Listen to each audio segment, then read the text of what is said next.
नमस्कार मेरे प्यारे दोस्तों, मैं संजय कुमार SKG इस चैनल में आपको हार्दिक स्वागत करता हूं। आशा करता हूं कि आप सभी लोग बहुत अच्छे होंगे और आप लोग की पढ़ाई लिखाई बहुत अच्छे से चल रहे होंगे। दोस्तों, आज हम लोग पढ़ने वाले हैं SK झा सर के सामान्य विज्ञान की यह बुक, जो सभी एग्ज़ाम के लिए अति महत्वपूर्ण बुक है। यह 2024 की एडिशन है, यानी यह बुक अपडेटेड है और आने वाले सभी एग्ज़ाम के लिए बहुत ही इम्पोर्टेंट है। आज हम बुक की 12वां पार्ट को पढ़ेंगे, जिसमें हम इस बुक में दिए गए बहुत सारे इम्पोर्टेंट टॉपिक को डिस्कस करेंगे और साथ ही प्रीवियस क्वेश्चन को भी पढ़ेंगे। यह सभी टॉपिक और प्रीवियस क्वेश्चन को आपको आने वाले सभी एग्ज़ाम के लिए बहुत ही इम्पोर्टेंट है, इसलिए इसको हम लोग आज बहुत अच्छे से कंप्लीट करेंगे। इसलिए वीडियो लॉन्ग बनेंगे तो आप लोग घबराइएगा नहीं, पेशेंस के साथ बने रहिएगा। एक बात और कहना चाहता हूं दोस्तों, मेरे कहना आप मानते हैं तो मैं कहूँगा कि आपको कोई भी एग्ज़ाम है तो इस बुक को शुरू से अंत तक ज़रूर से ज़रूर पढ़ के जाइएगा। तो चलिए मेरे प्यारे दोस्तों, स्टार्ट करते हैं। और स्टार्ट करने से पहले मैं आपको एक बात और कहना चाहता हूं प्यारे दोस्तों, कि अगर आप लोग इस चैनल पर नए हैं और अभी तक आप लोग इस चैनल को सब्सक्राइब नहीं किए हैं तो प्लीज़ दोस्तों इस चैनल को सब्सक्राइब करके बेल आइकन घंटी को दबा के ऑल कर दीजिए, ताकि आपके पास पर डे नोटिफिकेशन पहुंच सके। तो मेरे प्यारे दोस्तों, हो सकता है कि एक आध दो दिन में हम आप लोगों को बिहार पुलिस का भी तैयारी इस पर कराएंगे। ऐसे इस स्पेशल बिहार पुलिस के लिए इस पर क्लास लिया जाएगा। तो मेरे प्यारे दोस्तों, आप लोग इस चैनल से जुड़ जाइए ताकि आप लोगों का फ़ायदा हो जाएगा। तो बिहार पुलिस का जो SK झा सर का 4100 का जो क्वेश्चन है बुक है, उसको मैं इस पर आपको 10 दिन के अंदर में, हो सकता 10 से 15 दिन के अंदर में आप लोगों का बुक जो है ख़त्म कर देंगे। हर एक टॉपिक जो है जैसे हिस्ट्री है तो हिस्ट्री हो सकता है से 1 से 2 वीडियो में आप लोग का कंप्लीट करा दिया जाएगा। पॉलिटी है तो 1 से 2 वीडियो में, ज्योग्राफी है तो 2 से 3, उसका एक बड़ा पार्ट है तो 2 से 3 वीडियो में, या हो सकता है 1 से 2 वीडियो में हम कंप्लीट करा देंगे। तो आप लोग अगर आप 4100 इम्पोर्टेंट क्वेश्चन अगर करना चाहते हैं तो इस चैनल से आप लोग जुड़ जाइए। धड़ाधड़ सब आप लोग इस चैनल को क्या कर दीजिए, जुड़ जाइए, सब्सक्राइब करके बेल आइकन घंटी को दबा के ऑल कर दीजिए, ताकि आप लोग के पास पर डे जैसा ही आप लोग को हम जो भी हम कंटेंट तैयारी कराते हैं, पढ़ा के अपलोड करेंगे तो आपके पास सबसे पहले पहुंच सके। तो ज़रूर से ज़रूर इस चैनल को सब्सक्राइब कर लीजिए और लाइक ज़रूर कीजिएगा मेरे प्यारे दोस्तों। लाइक करने से मोटिवेट हम लोग का मिलता है, ताकि आप लोग का जब मोटिवेट मिलेगा तो आप लोग का अच्छे कंटेंट आप लोग को प्रोवाइड कराएंगे। तो प्लीज़ दोस्तों आप लाइक ज़रूर कीजिए और शेयर। कोई गरीब बच्चे हैं जो फीस देकर नहीं पढ़ना चाहता है, जो ग्रामीण के बच्चे हैं जो नहीं पढ़ना चाहते हैं, तो वो बच्चे यहाँ फ्री क्लास और अच्छे सर का नोट्स जो है यहाँ पे प्रोवाइड कराया जाता है। तो आप लोग कम से कम, गरीब बच्चे हैं जिसको पैसा नहीं है, पढ़ने के पैसा नहीं है, तो उसको कम से कम वीडियो शेयर ग्रुप में ज़रूर कर दीजिए, ताकि वो सब फ्री में बड़े टीचर का नोट्स जो है प्रोवाइड यहाँ से कराया जाता है, तो उसका लाभ ले सकें। तो मेरे प्यारे दोस्तों, जैसे में खान सर हो गया, अभी जो SK झा सर को पढ़ा रहा है, फिर कौटल्या GS हो गया, रहमान सर हो गए, है ना, फिर बहुत सारा टीचर हैं जो अच्छे कंटेंट देते हैं, तो वहाँ से हम लोग नोट्स लेकर आप लोगों को पढ़ा देंगे। तो चलिए क्वेश्चन के ऊपर चलता हूँ, ज़्यादा बातें नहीं करते हुए, क्योंकि ज़्यादा थोड़ा बात इधर कर लिए तो आप लोग घबराइएगा नहीं, पेशेंस के साथ रहिएगा। अब चलते हैं आगे, क्वेश्चन के ऊपर चलता हूँ, ठीक है। तो चलिए मेरे प्यारे दोस्तों, आज का क्या है टॉपिक, 12 नंबर पार्ट है और उद्योग विकास है, इवैल्यूएशन है, ठीक है। नेक्स्ट टॉपिक पर चलिए टॉपिक पर चलता हूँ। क्या जीवन के उत्पत्ति से संबंधित अलग अलग समय में अलग अलग सिद्धांत दिए गए हैं। उद्योग विकास के क्षेत्र में पहला मत देने वाले वैज्ञानिक लेमार्क थे। कौन थे? लेमार्क। उद्योग विकास का सिद्धांत इस प्रकार है, किस प्रकार है? नेक्स्ट, विशेष सृजन का सिद्धांत है थ्योरी ऑफ स्पेशल क्रिएशन। इस सिद्धांत के अनुसार जीवों की उत्पत्ति प्रकृति के सर्वशक्तिमान के द्वारा किया गया है, जिसे गॉड भगवान कहा जाता है। गॉड मतलब ईश्वर होता है, भगवान कहा जाता है। नेक्स्ट आपदीय सिद्धांत है ना, आपदीय सिद्धांत। इसके अनुसार पृथ्वी पर समय समय पर प्रलय आती है। क्या होता है आपदीय सिद्धांत के? इसके अनुसार पृथ्वी पर समय समय पर प्रलय आती है, जिसके बाद प्रकृति नए जीवों को उत्पन्न करती है। इस सिद्धांत के सबसे बड़े समर्थक क्या है? जॉर्ज क्यूवियर है। क्या है? जॉर्ज क्यूवियर को माना जाता है। नेक्स्ट ब्रह्मांडीय सिद्धांत। क्या? ब्रह्मांडीय सिद्धांत है। तो ब्रह्मांडीय सिद्धांत में क्या आता है मेरे प्यारे दोस्तों? तो कॉस्मोलॉजिक है। क्या? कॉस्मोलॉजिक थ्योरी। इस सिद्धांत के अनुसार पृथ्वी पर जीवन ब्रह्मांड में मौजूद अन्य पिंडों से उत्पन्न हुआ है। नेक्स्ट निर्जीव वस्तुओं से जीवन की उत्पत्ति का सिद्धांत। क्या है मेरे प्यारे दोस्तों? निर्जीव वस्तुओं से जीवन के उत्पत्ति का सिद्धांत, थ्योरी ऑफ एबियोजेनेसिस। इस सिद्धांत के अनुसार जीवन की उत्पत्ति किसी निर्जीव वस्तु द्वारा अचानक हो गई, जैसे मेढक, सांप जो है कीचड़ से उत्पन्न हो गए। मेढक, सांप जो है कीचड़ से उत्पन्न हो गए। मक्खी, कीट, सरे, मांस उत्पन्न हुए हैं। और जू चिलर शरीर के पसीने से उत्पन्न हुए। जू चिलर मतलब ढील जो माथा में हो जाता है, उसको देहाती भाषा में क्या बोलते हैं? ढील, उसको जू बोला जाता है। और चिलर जो पहले होता था, अब तो चिलर होता नहीं है। चिलर होता था कि 5 दिन 8 दिन 10 दिन पर 15 दिन पर नहाते थे, तो शरीर में क्या पसीना बहुत ज़्यादा होने के कारण, शरीर में गंदगी ज़्यादा होने के कारण क्या चिलर उत्पन्न होता था। शरीर के पसीने से क्या होता? चिलर उत्पन्न। जो ज़्यादा सबसे ज़्यादा चिलर कहाँ होता था? तो काख में होता था। ठीक है, उत्पन्न हो गए। नेक्स्ट इस सिद्धांत को प्लूटो और अरिस्टोटल का समर्थन मिला, इसलिए बहुत दिनों तक इस सिद्धांत को लोग मानते रहे। ठीक है। नेक्स्ट इस सिद्धांत को सबसे बड़ा धक्का फ्रांस के वैज्ञानिक लुईस पास्चर के स्वान नेकेड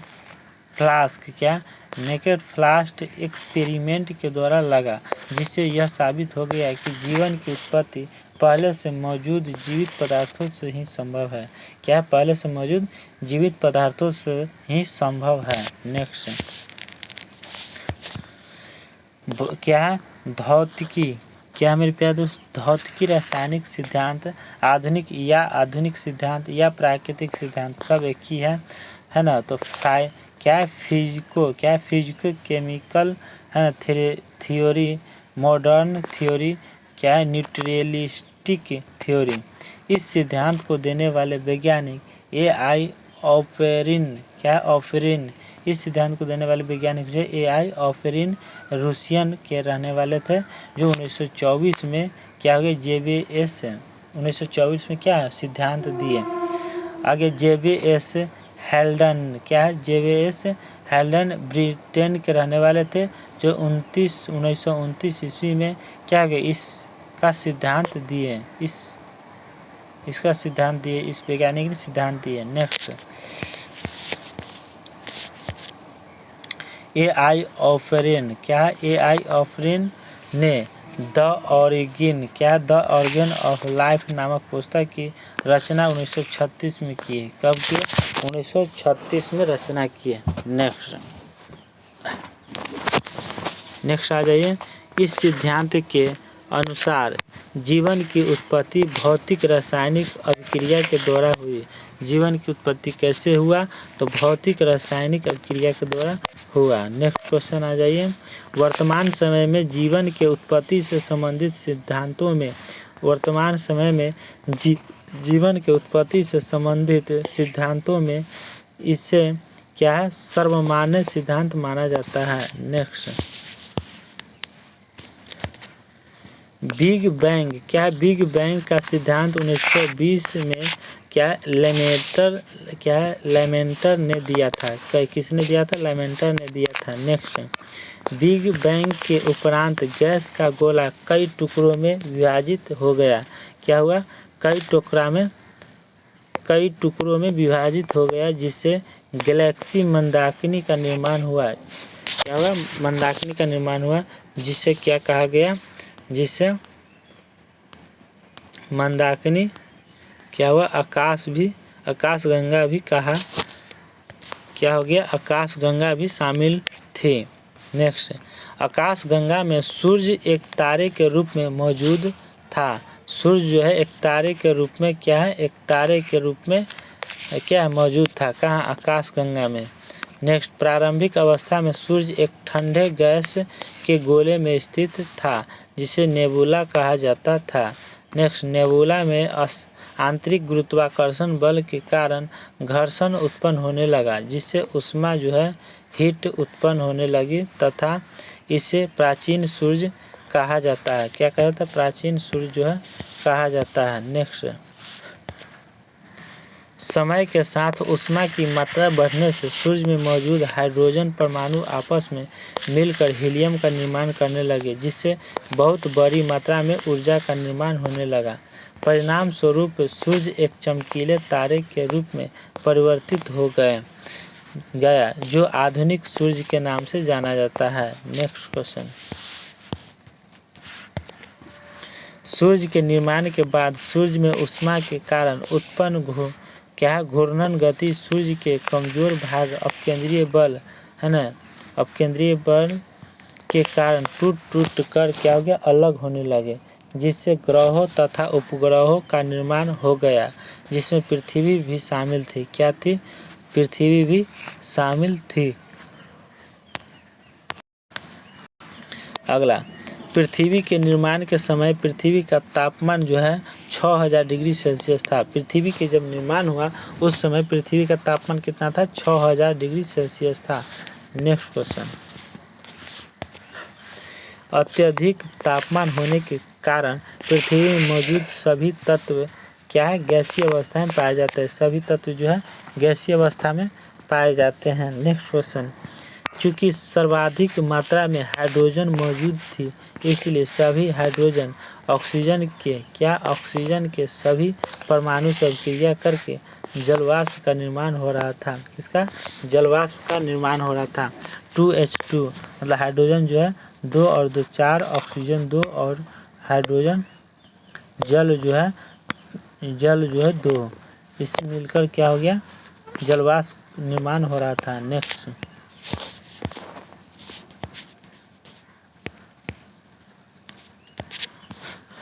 नाइट्रोजन परमाणु हाइड्रोजन से संयोग कर अमोनिया का निर्माण हो रहा था। अमोनिया का क्या निर्माण हो रहा था? 3H2 + N2 और 2N3।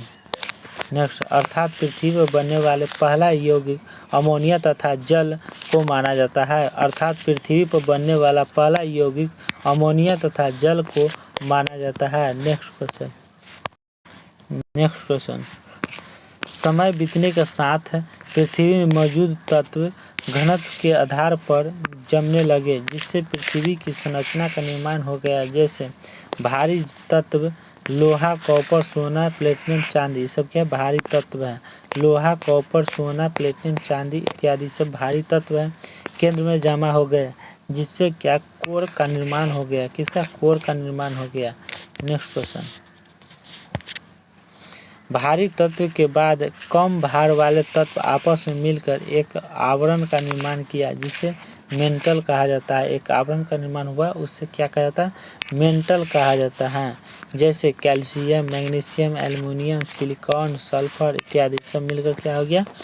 मेंटल का निर्माण किया। नेक्स्ट क्वेश्चन, सबसे हल्के तत्व के द्वारा पृथ्वी के वातावरण का निर्माण हुआ। सबसे हल्के तत्व है ना, तत्व के द्वारा पृथ्वी के वातावरण का निर्माण हुआ।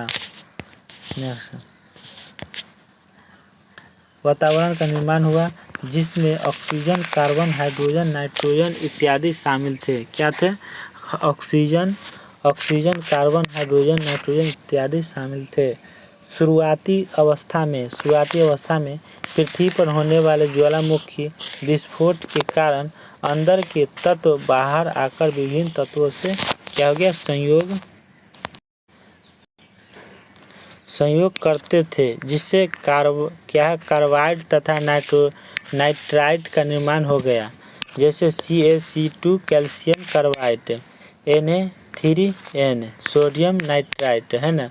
नेक्स्ट, जब तापमान 100 डिग्री से नीचे चला गया तब जलवाष्प घनीभूत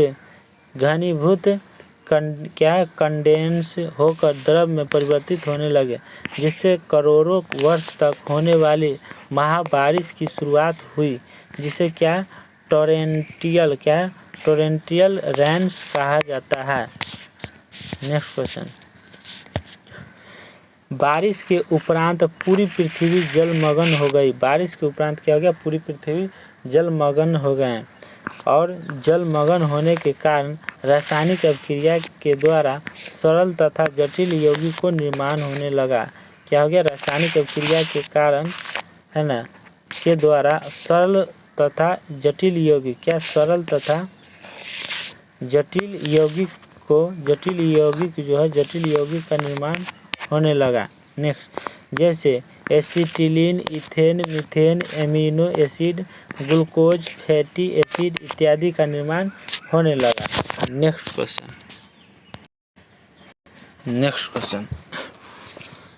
क्या सरल तथा जटिल यौगिक आपस में बार बार अभिक्रिया करके बहुत ज़्यादा अणुभार वाले यौगिक का निर्माण करने लगा। सरल तथा जटिल यौगिक आपस में बार बार अभिक्रिया करके बहुत ज़्यादा अणुभार वाले यौगिक का निर्माण करने लगे, जैसे प्रोटीन, कार्बोहाइड्रेट तथा वसा, न्यूक्लिक अम्ल, इसका जो है निर्माण होने लगा। नेक्स्ट क्वेश्चन, समय बीतने के साथ साथ समुद्र का तापमान कम होने लगा। क्या हो गया? समय बीतने के साथ साथ समुद्र का तापमान जो है कम होने लगा, जिससे समुद्र के ऊपरी सतह पर एक आवरण का निर्माण होने लगा, जिसमें विभिन्न प्रकार के यौगिक बंद होने लगते हैं, जिसे क्या कहते हैं? कॉन्सर्वेटिव्स कहा जाता है। क्या?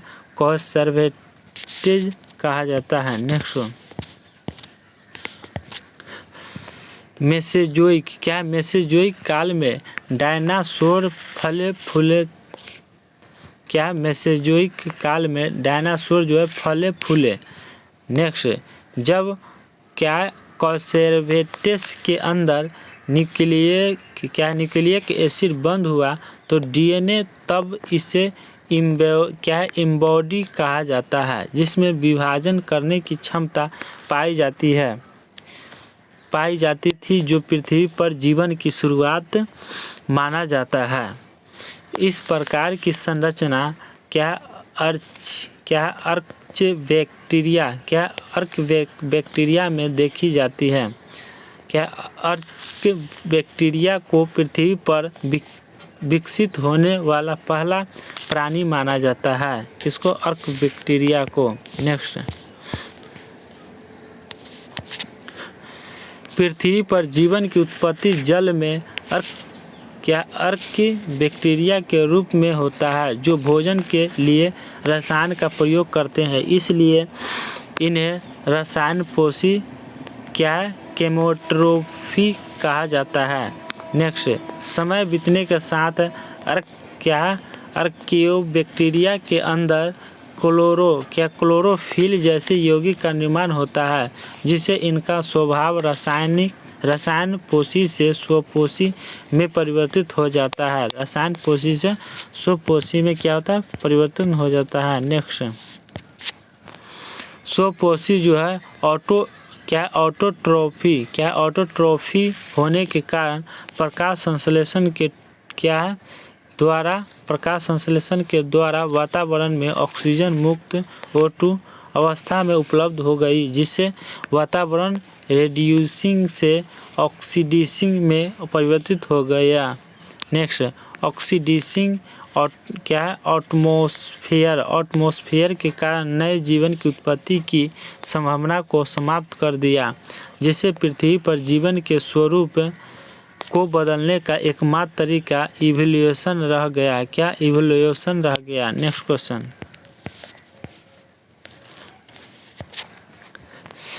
क्या transformation of life from simple to complex. ये अलग अलग समय में विद्वानों ने इवोल्यूशन से संबंधित तथ्यों को प्रस्तुत किया जो निम्नलिखित है। पहला है लेमार्कवाद। लेमार्किस्म। सेकेंड है डार्विनवाद, डार्विनिज्म। तीसरा उत्परिवर्तन का सिद्धांत है ना, म्यूटेशन थ्योरी।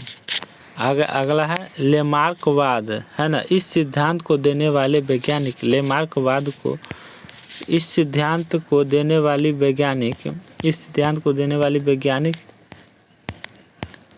क्या कहला है मेरे प्यारे दोस्तों? इस सिद्धांत को देने वाले वैज्ञानिक जो है,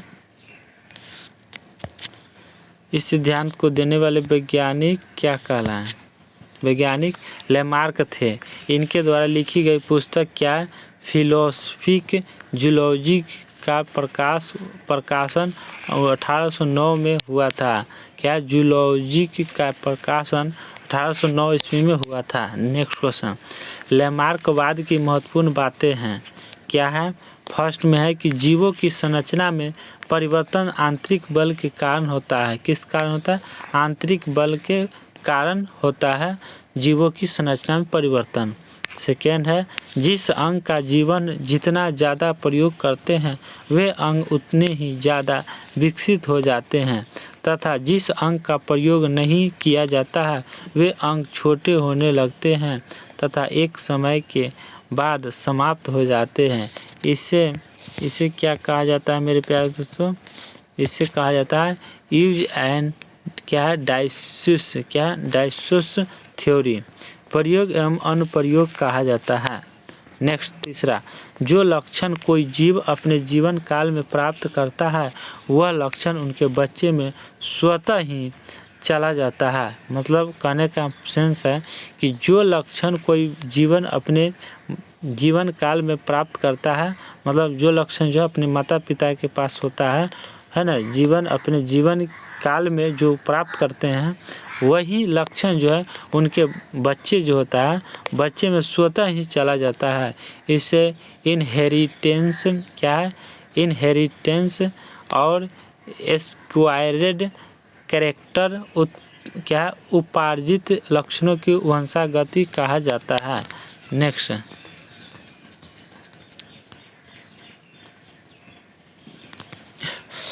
4 नंबर में, लेमार्क ने अपनी बातों को प्रमाणित करने के लिए जिराफ तथा सांप को उदाहरण के रूप में प्रस्तुत किया। किसका? जिराफ तथा सांप का प्रस्तुत किया उदाहरण में। लेमार्कवाद की आलोचना। नेक्स्ट, बुद्धिजीवित क्या है? बुद्धिजीवियों के आँखों की रोशनी कम हो जाना है ना। सेकेंड, पहलवान के बच्चे का पहलवान न होना। नेक्स्ट, चीन की लड़कियों द्वारा सदियों से लोहे के जूते के प्रयोग के बावजूद लड़कियों के पाँव लंबे हो जाना है ना। ये सब था लेमार्क का आलोचना था। नेक्स्ट है, महिलाओं द्वारा आभूषण को धारण करने के लिए नाक तथा कान में छिद्र करवाने के बावजूद बच्चों में छिद्र का न होना, सब आलोचना था। ठीक है, अब आ जाइए लेमार्क का था ये डार्विन का आ गया। क्या? डार्विनवाद आ गया। डार्विनिज्म, यह सिद्धांत क्या है? चार्लेस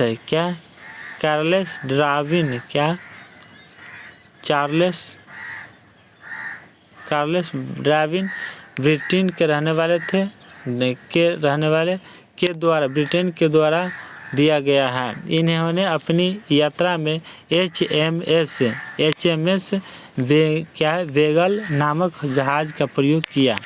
डार्विन द्वारा लिखी गई पुस्तक क्या? Origin of species by natural selection, प्राकृतिक चयन द्वारा जीवों का विकास का प्रकाशन 1859 में हुआ। नेक्स्ट डार्विनवाद की मुख्य बातें क्या था? जीवों में प्रजनन की अपार क्षमता होती है। नेक्स्ट, पैरामीशियम 1 घंटे में 3 बार प्रजनन करता है। पैरामीशियम जो है 1 घंटा में कितने बार? 3 बार करता है। नेक्स्ट, समुद्री मछली जो है कॉड फिश एक क्या है? ब्रीडिंग सेशन में 1 मिलियन अंडे देती है। कितना देती है? समुद्री मछली जो है एक ब्रीडिंग सेशन में 1 मिलियन अंडे देती है। नेक्स्ट,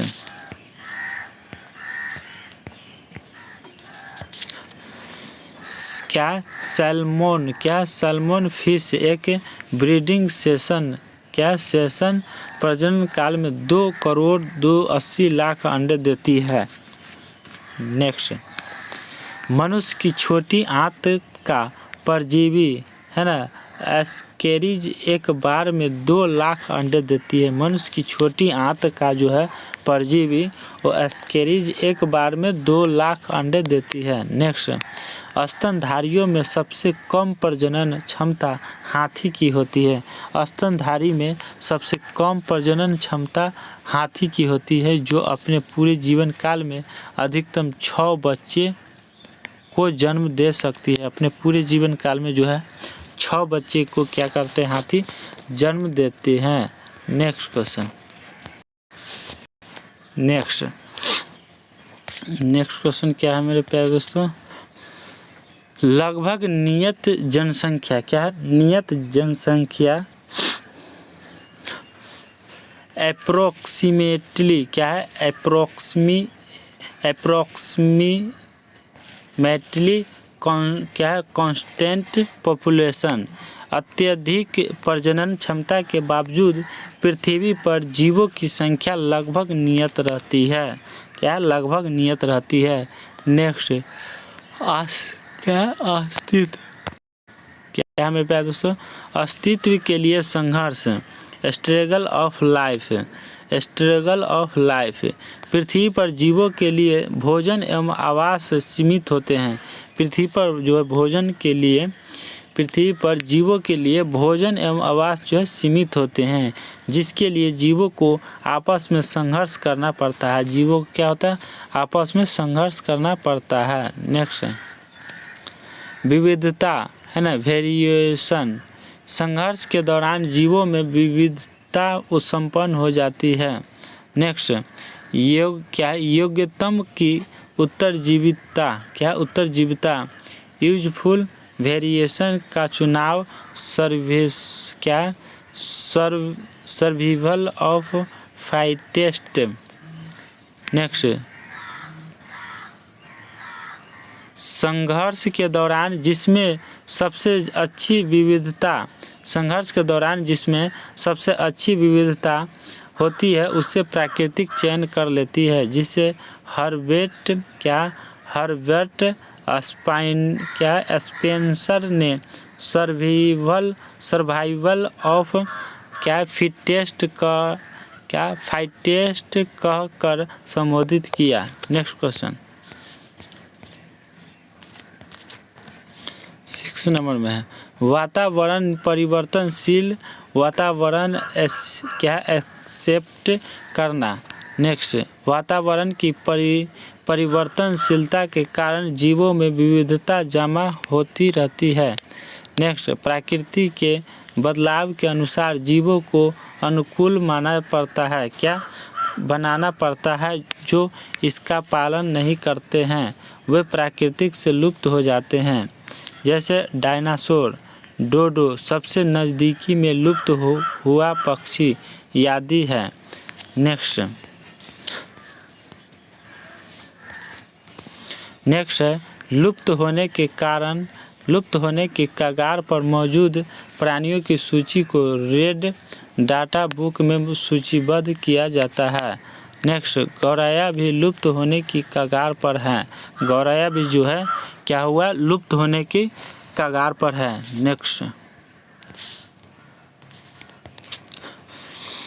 नेक्स्ट है विविधता को जमा होते होते लंबे समय अंतराल के बाद एक नए प्रजाति का जन्म हो जाता है। नेक्स्ट, उत्परिवर्तन का सिद्धांत given by Hugo day various. उत्परिवर्तन के सिद्धांत के अनुसार इवोल्यूशन अचानक से घटने वाली घटना है, अर्थात जीवों के स्वरूप में परिवर्तन उनके डीएनए में एब्रूप्ट चेंज अचानक परिवर्तन के कारण होता है, जिसे इन्होंने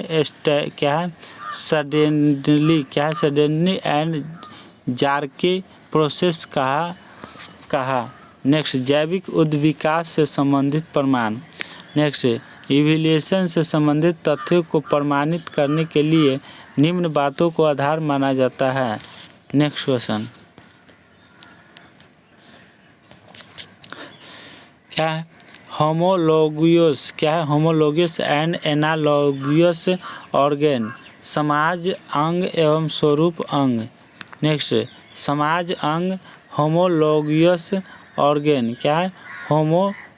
होमोलोगस ऑर्गेन वैसे अंग जिसकी उत्पत्ति एक समान होती है लेकिन कार्य भिन्न भिन्न होते हैं, जैसे मनुष्य का हाथ, पक्षी के पंख, चमगादड़ के पंख, व्हेल का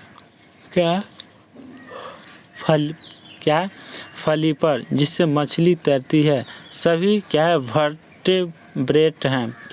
वर्टेब्रेट, कशेरुकी के हृदय, ये सब। नेक्स्ट क्वेश्चन, समरूप अंग एनालॉजियस ऑर्गेन, वैसे अंग जिनकी उत्पत्ति अलग अलग तरीके से हुई हो लेकिन एक ही कार्य को संपन्न करते हो, आपस में समरूप अंग कहलाते हैं। क्या कहलाते हैं? आपस में समरूप अंग कहलाते हैं। नेक्स्ट क्वेश्चन आ जाइए। नेक्स्ट क्वेश्चन नेक्स्ट है, जैसे में पक्षी के पंख तथा तितली के पंख। नेक्स्ट, मधुमक्खी के डंक तथा बिच्छू के डंक। ठीक, चलिए आगे। बीच की कड़ी क्या है? बीच की कड़ी, कनेक्टिंग लिंक। कुछ जीवों में दो भिन्न भिन्न प्रकार के जीवों के गुण मौजूद होते हैं, इसलिए उन्हें बीच की कड़ी माना जाता है। जैसे वायरस, सजीव और निर्जीव के बीच की कड़ी को वायरस कहा जाता है। क्या कहा जाता है? सजीव और निर्जीव के बीच की कड़ी जो है वायरस कहलाता है। यूगेलेना क्या है? यूगेलेना, पादप और जंतु के बीच की कड़ी को यूगेलेना कहा जाता है। पादप और जंतु के बीच की कड़ी को यूगेलेना कहा जाता है। पेरिपटस क्या है? पेरिपटस एनेलिडा, केंचुआ और आर्थ्रोपोडा कीट के बीच की कड़ी को कहा जाता है। नेक्स्ट, लंग फिश क्या है? लंग फिश कैसा होता है मेरे प्यारे दोस्तों? क्या कहलाता है? तो लंग फिश जो है मछली और उभयचर के बीच की कड़ी को लंग फिश कहा जाता है। क्या है? प्रोटोरोस पोंगला, ये सब क्या है? प्रोटोजुआ और पोरीफेरा के बीच की कड़ी है। ठीक है। नेक्स्ट है इचिडीना क्या है? इचिडीना प्लैटिपस क्या है? प्लैटिपस रेपिटिलस में क्या है? मैमेलस के बीच की कड़ी को कहा जाता है। अगला है बलानोग्लसस क्या है? बलानोग्लसस नॉन क्या है? कोर्डेट और कॉर्डेट के बीच की कड़ी को कहा जाता है। तो मेरे प्यारे दोस्तों, आप लोग अगर इंग्लिश में अगर प्रॉब्लम होता होगा अगर हमको, तो आप लोग इससे चिंता मत कीजिएगा, क्योंकि आप लोग घबराइएगा नहीं, क्योंकि इंग्लिश तो आता है लेकिन उतना नहीं आता है जितना है ना। इंग्लिश उतना आता है कि जो चल जाएगा काम, है ना। इसलिए आप लोग थोड़ा उतना गलती होगा तो माफ़ कीजिएगा। अगर कहीं मिस्टेक हो जाए तो कमेंट बॉक्स में बताइए कि यहाँ पे आप गलत कर रहे हैं। ठीक है। तो इंग्लिश आता है जितना काम चलने भर आता है, ये नहीं कि मतलब हमको बहुत ज़्यादा आता है, इंग्लिश बहुत ज़्यादा नहीं आता है। तो अगर मिस्टेक से कहीं अगर छूट भी जाता है और गलत बोला भी जाता है तो आप लोग कमेंट बॉक्स में बता दीजिएगा, ठीक है। ठीक है, अगला है आर्चियोपेट्रिक्स। क्या है? आर्चियोपेट्रिक्स बर्ड्स और रेप्टाइल्स के बीच की कड़ी। अगला है अवशेषी अंग, है ना, वेस्टिजुअल ऑर्गेन, वैसे अंग जो पूर्वजों में संरचनात्मक तथा कार्यात्मक रूप से पूरी तरह विकसित हो रहे हो, लेकिन वर्तमान समय में उपयोग न होने के कारण शरीर में अवशेष के रूप में मौजूद हो उठे। क्या हो उन्हें क्या कहा जाता है? तो वेस्टिजियल, क्या है? वेस्टिजियल ऑर्गन कहा जाता है। नेक्स्ट है मनुष्य के महत्वपूर्ण अवशेषी अंग। क्या है? वेर्मीफॉर्म, क्या है? वेर्मीफॉर्म अपेंडिक्स। और आगे निस्टिटेटिंग, क्या है? निक्टेटी, क्या है? Nictitating membranes. थर्ड आई लाइड, थर्ड आई लाइड, तीसरी पलक। क्या है? कॉकिक्स पुक्ष की हड्डी, है ना। ईयर मसल्स, कान की मांसपेशियाँ। विस्डम, क्या है? विस्डम टीथ, अकल की दांत को विस्डम टीथ कहा जाता है। नेक्स्ट है पुराने गुणों की पुनरावृत्ति, है ना। कभी कभी बच्चों में पूर्वजों के गुण उभर आते हैं जो वर्तमान में पूरी तरह से समाप्त हो चुके होते हैं। इस प्रकार की घटना को एटाविज्म कहा जाता है। क्या? एटाविज्म कहा जाता है। नेक्स्ट क्वेश्चन, नेक्स्ट है ऑब्जेक्टिव में आ जाइए। क्या है? ऑब्जेक्टिव क्वेश्चन पर आ जाइए। और ऑब्जेक्टिव क्वेश्चन स्टार्ट करने से पहले आप लोग को कहना चाहता हूँ मेरे प्यारे दोस्तों कि अगर आप लोग इस चैनल पर नए हैं और अभी तक आप लोग चैनल को सब्सक्राइब नहीं किए हैं तो प्लीज़ दोस्तों इस चैनल को सब्सक्राइब ज़रूर से ज़रूर कर लें, ताकि आप लोग के पास पर डे अपडेटेड मिलता रहेगा और जो भी यहाँ से वीडियो बना के अपलोड किया जाएगा उसका नोटिफिकेशन सबसे पहले आप ही के पास पहुँचेगा। तो चलिए मेरे प्यारे दोस्तों चलते हैं क्वेश्चन के ऊपर। तो ऑब्जेक्टिव के ऊपर आ जाइए। जीवधारियों में नई प्रजाति का क्रमिक विकास करने की संभावना इनमें से किसकी अधिक है? तो इनमें से किसकी अधिक है?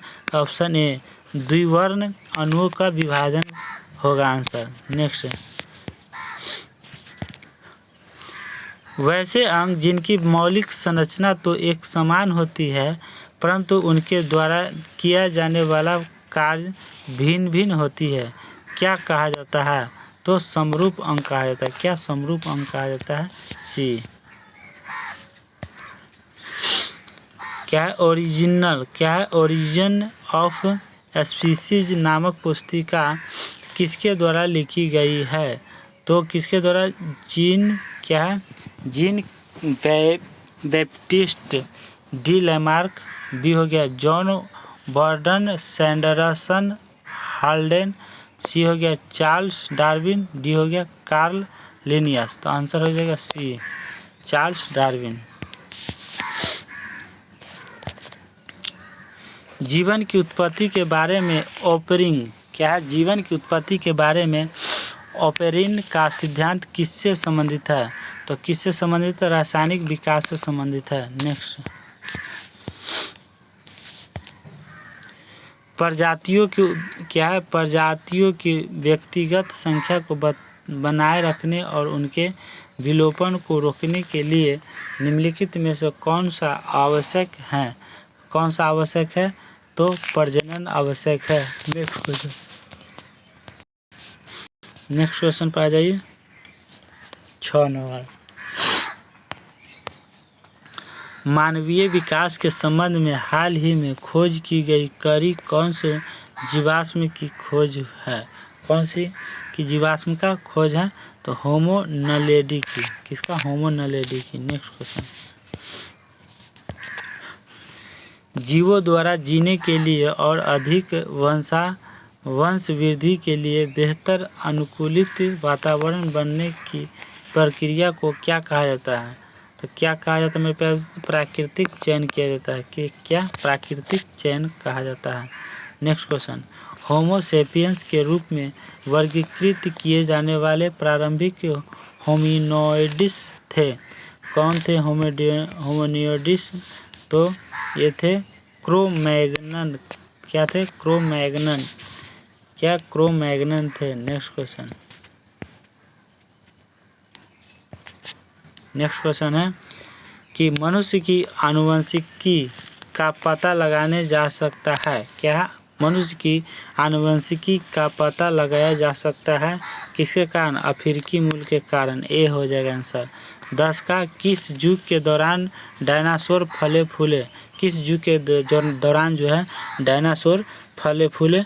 तो आंसर हो जाएगा डी, मेसोजोइक ईरा के द्वारा फले फूले। नेक्स्ट क्वेश्चन,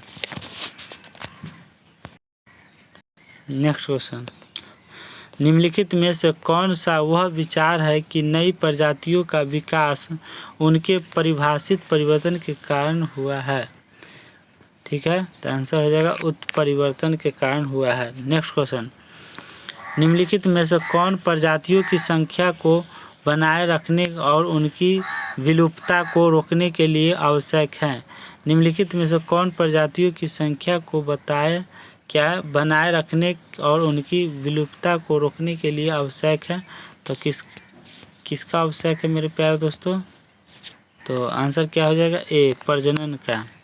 नेक्स्ट, 19वीं शताब्दी में डैश ने प्राकृतिक चयन द्वारा प्रजातियों के विकास का सिद्धांत प्रस्तुत किया था। किसका? प्राकृतिक। क्या है? 19वीं शताब्दी में डैश ने प्राकृतिक चयन द्वारा प्रजातियों के विकास का सिद्धांत प्रस्तुत किया था।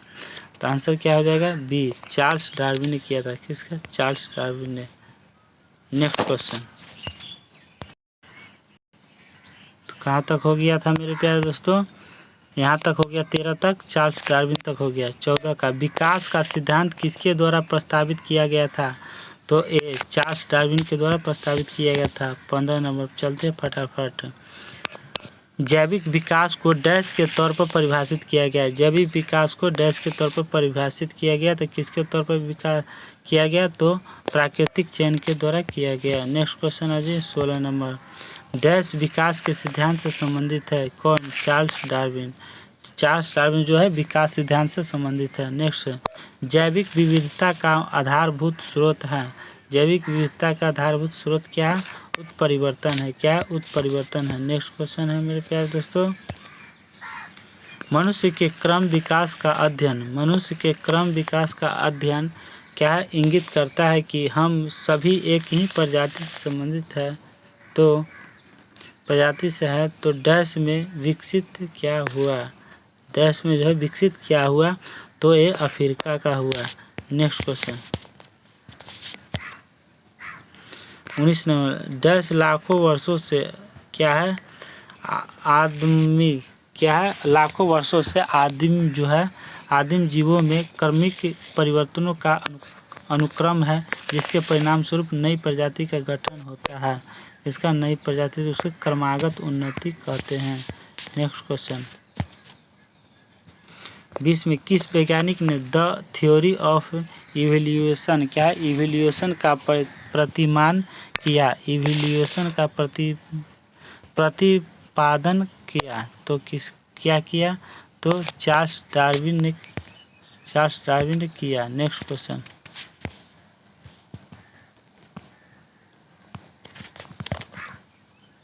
क्या है मेरे प्यारे दोस्तों? 21 में 2015 में क्या जीन्स होमो की एक नई प्रजाति की खोज राइजिंग स्टार केद सिस्टम क्या है? राइजिंग स्टार केद सिस्टम क्रेडल ऑफ क्या है? हार्मोनकाइड दक्षिण अफ्रीका के दीना लेडी चैम्बर में की गई थी। तो क्या होगा? होमो नलेडी में की गई थी। होमो नलेडी ने की। नेक्स्ट क्वेश्चन है विकास का सिद्धांत हमें बताता है कि जैसे जीवन सरल से अधिक जटिल रूपों से विकसित हुआ है, उसी तरह डार्विन का विकास हुआ है। नेक्स्ट क्वेश्चन, कितने सुझाव दिया कि जीवन सरल अकार्बनिक क्या है? किसने सुझाव दिया है कि जीवन सरल जो आकर्षणिक अणुओं से विकसित हुआ है? किससे? आकर्षणिक क्या है? अकार्बनिक अणुओं से विकसित हुआ है। तो क्या आंसर हो जाएगा? हाल्डेन ने, हाल्डेन को विकास हुआ है। नेक्स्ट क्वेश्चन, डैश विकासवादी संबंधों के प्रमाण प्रदान करता है? जीवाश्म का प्रदान करता है। नेक्स्ट क्वेश्चन हो जाएगा, सबसे व्यापक रूप से स्वीकृत सिद्धांतों में से एक के अनुसार पृथ्वी पर जीवन की उत्पत्ति से पहले पृथ्वी के वायुमंडल में डैश मिशन शामिल था। डैश मिशन क्या शामिल था? कौन कौन शामिल था मेरे प्यारे दोस्तों? तो H2CO3, NH3 और HCH4, और बी में होगा H2OS और CH4 और NH3 है। अगला है O2, NH3 और CH4 और जलवाष्प, और 4 में है ओजोन, CH4 और ऑक्सीजन और जलवाष्प। ये सब क्या है? मिश्रण शामिल है। नेक्स्ट क्वेश्चन 26 में ओरिजिन क्या है? ओरिजिन ऑफ स्पीसीज, प्रजाति की उत्पत्ति नामक पुस्तक किसने लिखी थी? प्रजाति की पुस्तक के नामक पुस्तक किसने लिखी थी? तो डार्विन ने लिखी थी। कौन? डार्विन ने।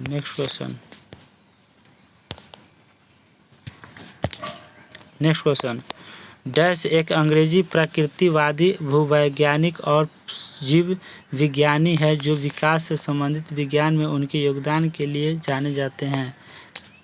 क्या जाने जाते हैं मेरे प्यारे दोस्तों? तो आंसर हो जाएगा ए, चार्ल्स रॉबर्ट डार्विन जाना जाता है। नेक्स्ट क्वेश्चन, प्रारंभिक पृथ्वी का वातावरण मुख्य रूप से बना था। प्रारंभिक पृथ्वी का वातावरण जो है मुख्य रूप से बना था किसके ऊपर? तो NH3, CH4 और H2S। नेक्स्ट, जिन अंगों की मूल संरचना भिन्न होती है लेकिन दिखने में एक जैसा होते हैं और उनके कार्य भी समान होते हैं, उन्हें कहा जाता है? क्या कहा जाता है? तो समरूप अंग कहा जाता है। नेक्स्ट क्वेश्चन, निम्नलिखित में से किस वैज्ञानिक ने अपनी पुस्तक ओरिजिन ऑफ स्पीसीज में कार्बनिक विकास के लिए एक क्रियाविधि का सुझाव दिया है? तो चार्ल्स डार्विन ने दिया है। कौन दिया? चार्ल्स डार्विन ने दिया है। तो आ जाइए नेक्स्ट क्वेश्चन, आ जाइए मेरे प्यारे दोस्तों, नेक्स्ट क्वेश्चन पर आ जाइए। क्या है नेक्स्ट क्वेश्चन? चलिए नेक्स्ट क्वेश्चन आ जाइए। क्या है 32 नंबर में? क्या है मेरे प्यारे दोस्तों? गैस उस समय अपनी मुक्त अवस्था में मौजूद नहीं थी जब पृथ्वी पर जीवन उत्पन्न हुआ था। उस समय क्या था? गैस उस समय अपनी मुक्त अवस्था में मौजूद नहीं थी। ठीक है, तो आंसर क्या हो जाएगा? ए, ऑक्सीजन। ऑक्सीजन गैस जो है उस समय अपनी मूल अवस्था में मौजूद नहीं थी जब पृथ्वी पर जीवन उत्पन्न हुआ था। नेक्स्ट क्वेश्चन, नेक्स्ट क्वेश्चन है, डैश समरूप अंग है? डैश जो है समरूप अंग है। तो लॉबस्टर की पूंछ और व्हेल के फाल, तो ये जो है यही आंसर हो जाएगा। नेक्स्ट क्वेश्चन 34 नंबर में, इन अंगों में से कौन सा अवशेषी अंग नहीं है? इन अंगों में से कौन सा जो है अवशेषी अंग नहीं है? तो मस्तिष्क जो है नहीं है।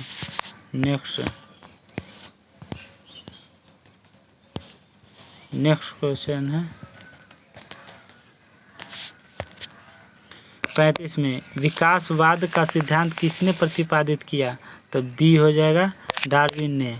36 में, जीव विकास इवोल्यूशन को सर्वप्रथम किसने समझाया?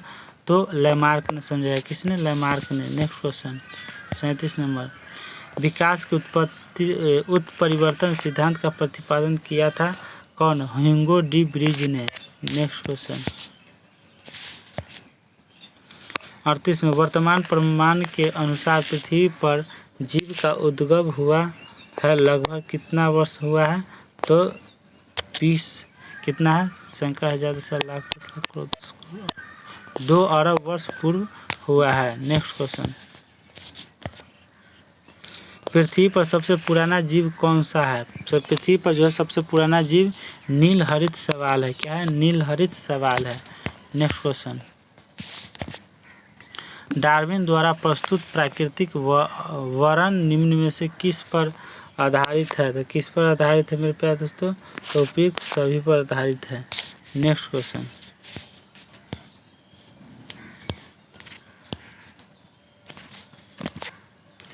जैव विकास के सिद्धांत संदर्भ में सांपों में अंगों का लोप होने को स्पष्ट जो है किया जाता है। जैव विकास के संदर्भ में सांपों में अंगों का लोप होने का स्पष्ट किया जाता है।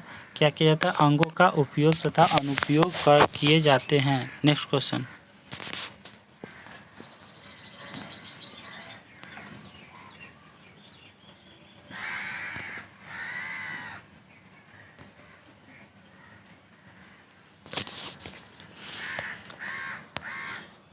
नेक्स्ट क्वेश्चन, क्या है? आर्कियोप्टेरिक्स क्या है? आर्कियोप्टेरिक्स हैं। क्या है? आंसर हो जाएगा ए, जुरैसिक युग का सर्वपुरातन पक्षी है। उसको क्या कहता है? आर्कियोप्टेरिक्स कहा जाता है। नेक्स्ट 43 में हो जाएगा, निम्नलिखित में से कौन सा एक अल्प विकसित अंग है? तो क्या हो जाएगा? बी हो जाएगा क्या?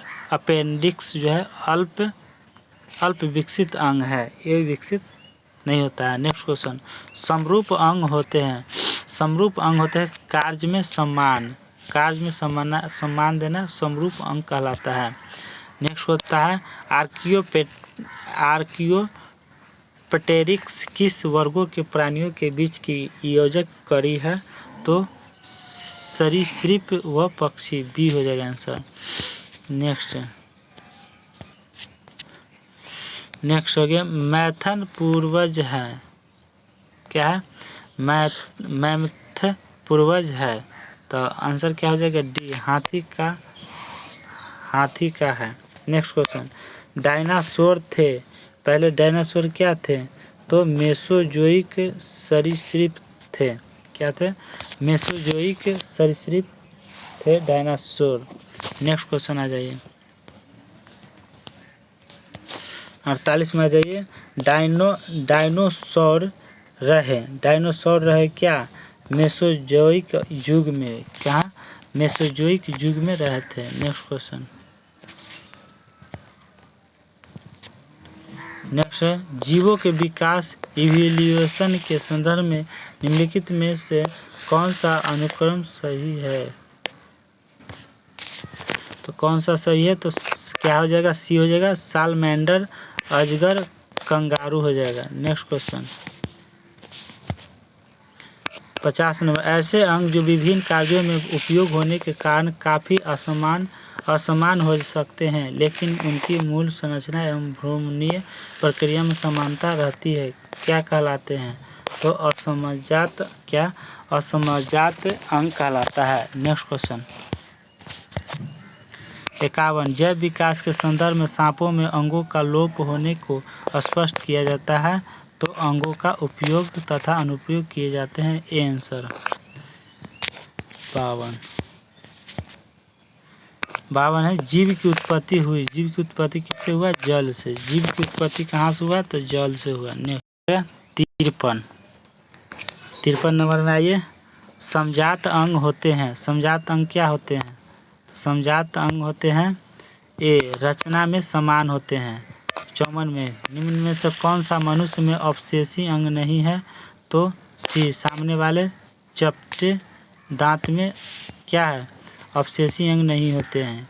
55, विकास का मुख्य कारक है प्राकृतिक वर्ण। क्या? प्राकृतिक वर्ण मुख्य कारण है। नेक्स्ट क्वेश्चन आ जाइए, सूची 1 सूची 2 के साथ सम्मिलित कीजिए और सूचियों के नीचे दिए गए एक फुट का सही प्रयोग कर उत्तर चुनिए।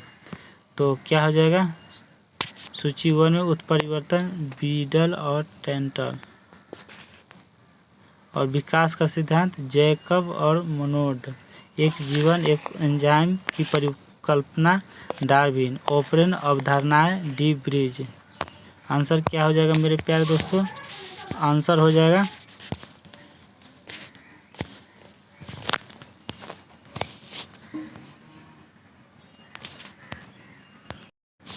चलिए मेरे प्यारे दोस्तों, इसका आंसर हम बाद में बता देंगे। किसका? 56 का। ठीक है, घेरा मार दिए 56 नंबर। चलिए अब चलते हैं 57 का। लास्ट है 57। भारत की विशाल वन्य बिल्लियों में वन्य बिल्लियों में किसके बारे में कहा जाता है कि वह हाल ही में विलुप्त हो गई है? कौन सा बिल्ली जो है हाल ही में, वन्य मतलब जंगली बिल्ली, वो विलुप्त हो गई है? तो चीता जो है विलुप्त हो गई है। नेक्स्ट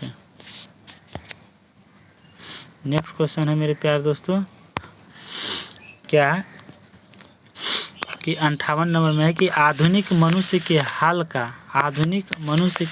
का पूर्वज है। क्या है पूर्वज? आधुनिक मनुष्य का हाल का पूर्वज है।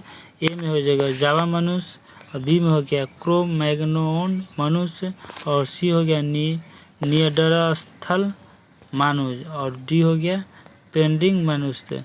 तो आपका आंसर क्या हो जाएगा? बी हो जाएगा क्रो मैग्नोन। क्या है? मैग्नोन मनुष्य, क्रो मैग्नोन मनुष्य। तो मेरे प्यारे दोस्तों, आप लोग को कैसा लगा ये वीडियो और आज का क्लास कैसा लगा? तो अगर आप लोग को अच्छा लगा है तो प्लीज़ दोस्तों आप लोग लाइक ज़रूर करिए, ताकि हम लोग का मोटिवेट मिलता है। तो आप लोग एक जो देख रहे हैं वीडियो, आप सभी लोग ज़रूर एक लाइक करिए। लाइक करने से आप लोग को कोई नुकसान नहीं होगा। और इस चैनल को अभी तक सब्सक्राइब नहीं किए हैं तो चैनल को सब्सक्राइब कर लीजिए, ताकि आप लोग को पर डे नोटिफिकेशन पहुंच सके। और बिहार पुलिस रेलवे है ना, दरोगा का एग्ज़ाम होने वाला है, फॉर्म भराया है, और बिहार पुलिस का एग्ज़ाम होने वाला है। तो आप लोग मेरे प्यारे दोस्तों इस बुक को ज़रूर से ज़रूर पढ़ें शुरू से अंत तक। और मैं पढ़ा रहा हूँ, शुरू से पढ़ा रहा हूँ। तो बायोलॉजी अब ये 12वां पार्ट हो गया। टोटल 22 गो पार्ट है, तो 10 गो और पार्ट बच गया है लेसन। तो आप लोग 10 दिन और क्लास चलेगा और समाप्त हो जाएगा बायोलॉजी। तो आप लोग बने रहें, और नहीं देखे पिछला वीडियो तो पिछला वीडियो देख लीजिए।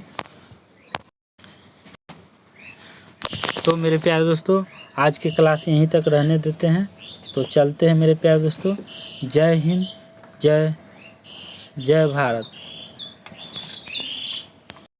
थैंक यू दोस्तों।